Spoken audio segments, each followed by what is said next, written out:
Como não falar hoje da mega super planilha da Odebrecht? Estamos aí diante da bancada da Odebrecht no Congresso. Provavelmente a maior de todas, a mais forte.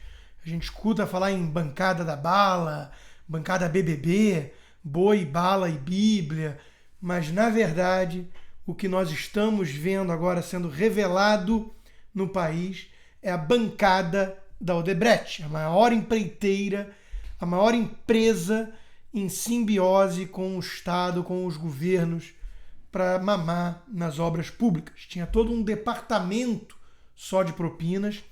Óbvio que é prematuro falar que todos naquela lista estavam recebendo propina, dinheiro ilegal de campanha e não apenas dinheiro declarado de campanha, mas há no mínimo um indício aqui que a gente pode levar em conta por questões lógicas.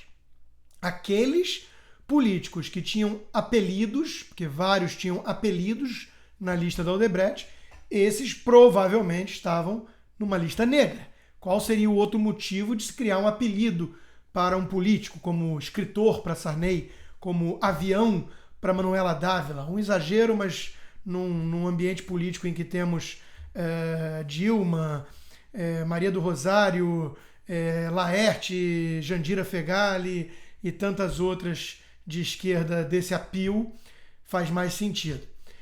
Nervosinho para Eduardo Paes, Drácula para Humberto Costa e por aí vai, né? Todos esses que tinham Lindinho para Lindbergh Faria, todos esses que tinham apelido, pressupõe-se, por questão dedutiva lógica, que estavam ali para receber dinheiro ilegal.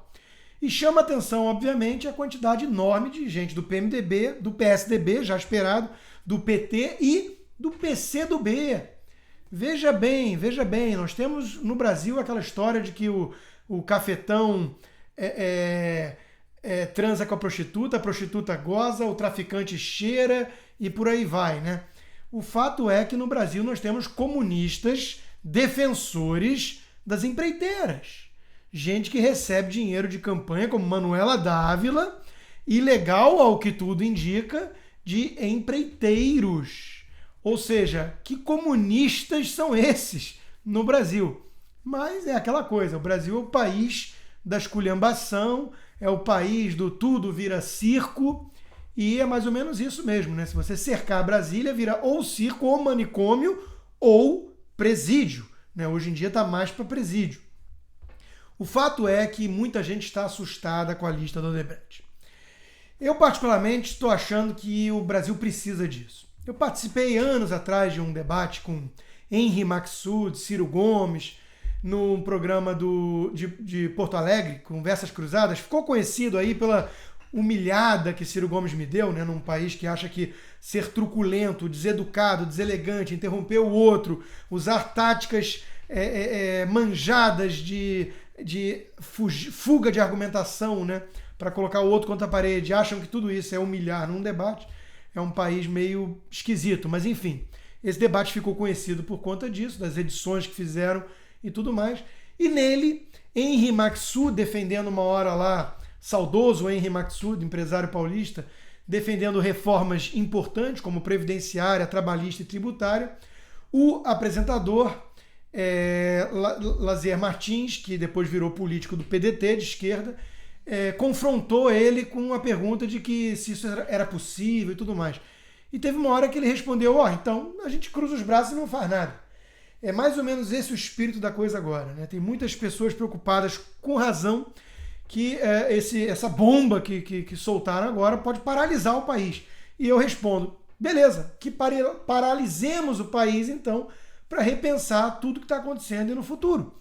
Porque do jeito que está não dá para continuar. Do jeito que está, olha aí, 13 anos de PT, um fisiologismo tosco, uma ideologia centralizadora, totalitária, a bancada das empreiteiras tomando conta, e isso não dá. Não dá para continuar assim, não é um país sério. Se todo mundo está envolvido, se tem que parar para refundar a República, que seja.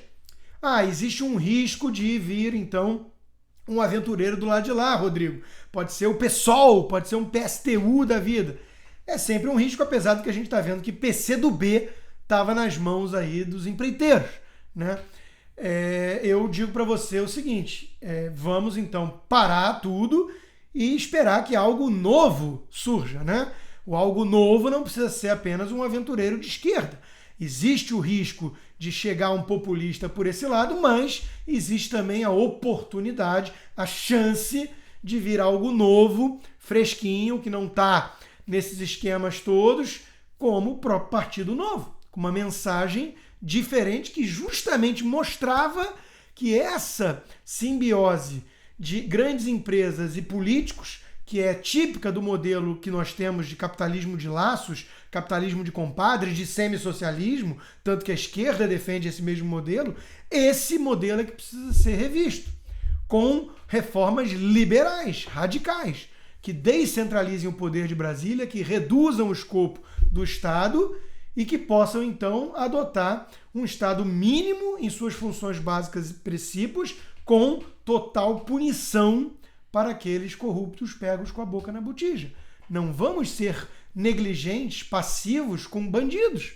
Quem tem guru corrupto, quem toma partido independentemente de corrupção, é a esquerda. O lado de cá não está tomando partido de ninguém e não vai ter corrupto preferido, não. Vamos punir todos que forem pegos em esquemas de corrupção.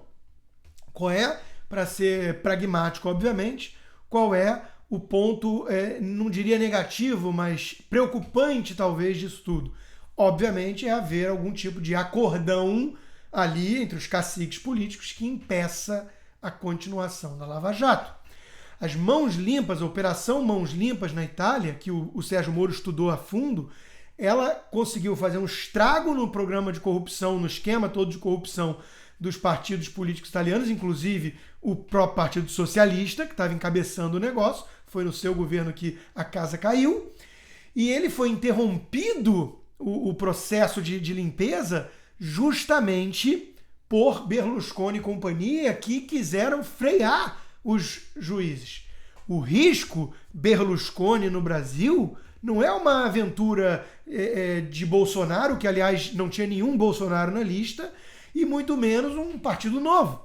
O risco é o próprio PT. O Lula fazendo acordão para impedir a Lava Jato e a atuação de Sérgio Moro, o PT tentando obstruir a justiça em conluio com esses partidos e com o próprio STF.